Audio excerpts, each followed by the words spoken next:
আজকে আমি আমার শাশুড়ি মায়ের হাতে গরম গরম তালের পিঠা বা বড়া খাবো।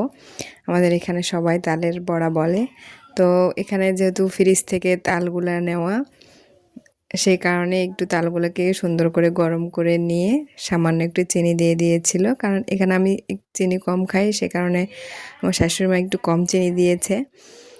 তারপর এটাকে একটু ঠান্ডা করে নিতে হবে, যেহেতু গরম আছে আর গরম অবস্থায় এখানে আটা দেওয়া যাবে না, তাই আমার শাশুড়িমা সুন্দর করে এটাকে নেড়েচেড়ে ঠান্ডা করে নিচ্ছে।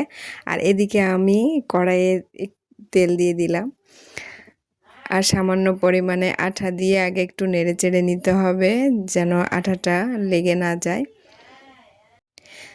ব্যাটারটা যেহেতু একটু ঘন হয়, সে কারণে সামান্য সামান্য করে আটা দিয়ে নিচ্ছে। আর আটা দেওয়ার কারণে ব্যাটারটা অনেকটা সুন্দর হচ্ছে।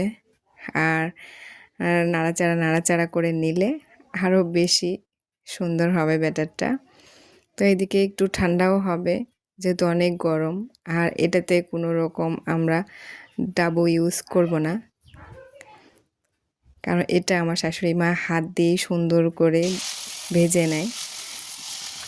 দেখেন অনেক সুন্দরভাবে ভাজতেছে, আমি কিন্তু এভাবে পারি না, কিন্তু আমার শাশুড়ি মা অনেক সুন্দর করে এই তালের পিঠাটা বানায়।